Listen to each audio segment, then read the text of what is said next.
Hi there YouTube, it's me, Morphsuit America, and like my previous video talking about why ability transfer is so fucking broken and overpowered, this video is going to talk about why Arks missions are fucking overpowered and broken.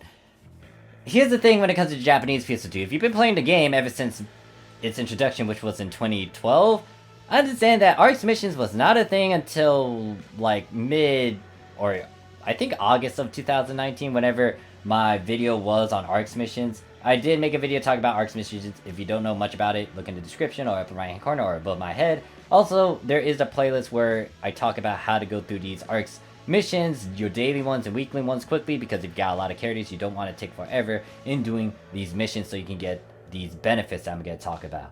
But yeah, the thing is, we did not have this in the past. I will make a separate video that will go into a history lesson and kind of simulating the bullshit that we had to fucking deal with in terms of what we had to do to get our fixed meseta. You might be wondering what is fixed or why am I using that term. You might want to know the 3 terms I'm going to refer to every now and then in future videos.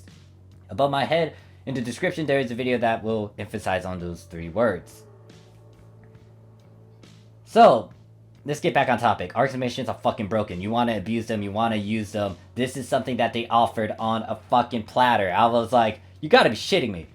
If you don't know much about some of the things, once again, I will have separate videos go into history lessons, but yeah, these missions are fucking broken. You can abuse them. It is a thing. I mean, the game is programmed, and understand that when it comes to what I'm going to showcase, this is on the Japanese PSO2. If you're playing on North America, you will get this in due time.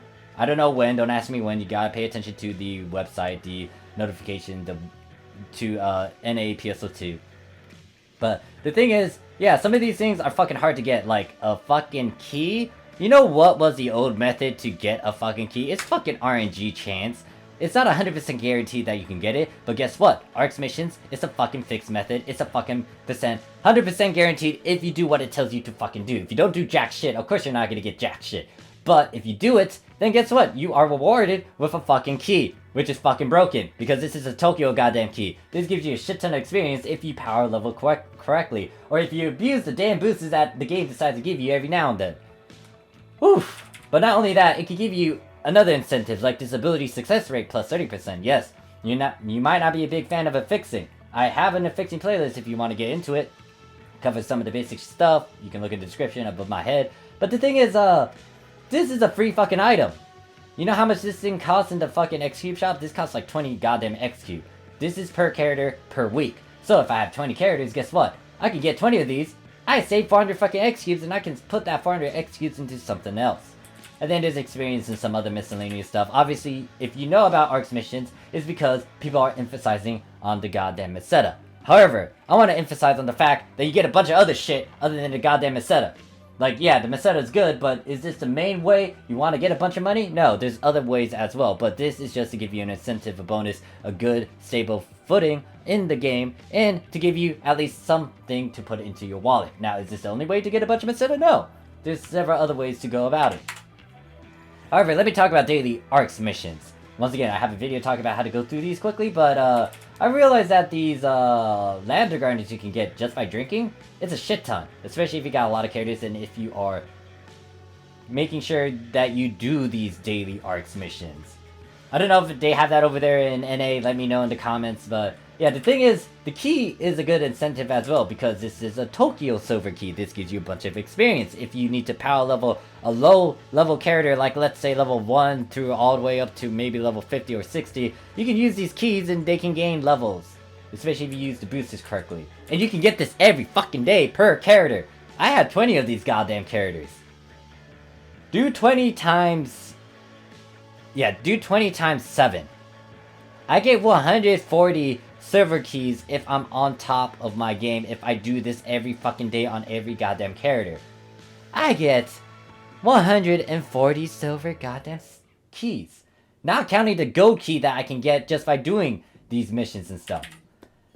So, taking that same concept, let me talk about these Lambda Grinders. I need to make a redo because I realized that these motherfuckers can give you a shit ton more than what I suggested and what I talked about. The reason why I was bringing up Zig almost all the time in those goddamn videos is because he deserves a spotlight. He had a reputation. He helped those who were trying to get a bunch of Lambda Grinders. I can't believe NA did not let him do what he needed to do, but then, again, they fucked up the the beginning stuff and they took out old type weapons and stuff. I don't know if that was intentional and whatnot. There is 2 particular items I want to emphasize on when it comes to old type crafting and grinding and all that. Separate videos. But yeah, the thing is, you can get a lot more from Zig. Like Zig, if you do it every week, you can get roughly around maybe 210 Lambda Grinders. But when it comes to this thing, you can get twice the amount because, when it comes to just taking a drink, this is per fucking day and per character. If I were to do some quick math, let's do it. Do 3 times 7 because there are 7 days in a week and you get 3 Lambda Grinders per day. So 3 times 7 is equal to 21. Guess what? If you have like, let's say for example in my case, I have 20 characters. Do 21 times 20. You get 420. Guess what? Do 420 times 4 because there are at least, 4 weeks in a month? You get 1,680. You are getting that much grinders within a month. But you get 420 within a week if you do this every day. And you can also count the executes and photon spheres, but I mean, you can get a lot of those by just playing the game.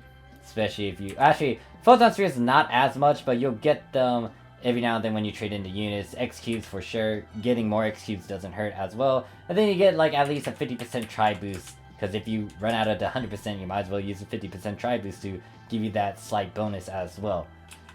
But yeah, then there's the main missions. This can be used to your advantage because some of these missions are account locked. Meaning that if you have a new character, you can easily power them a tiny bit or a little bit with the experience you can gain. And then there's also some other things that you can emphasize on. Some of these aren't really account locked.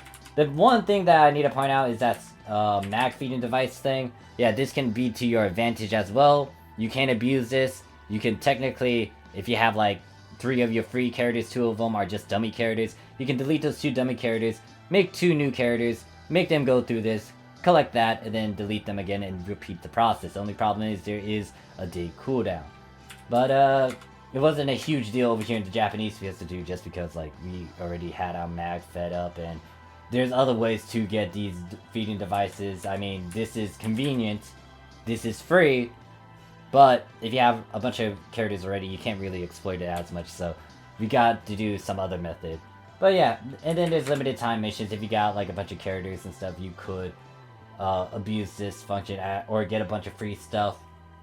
Some of them might be very specific and it says it is account locked, meaning that if you do it one time for one character, that's it. They get to swap the reward with something else.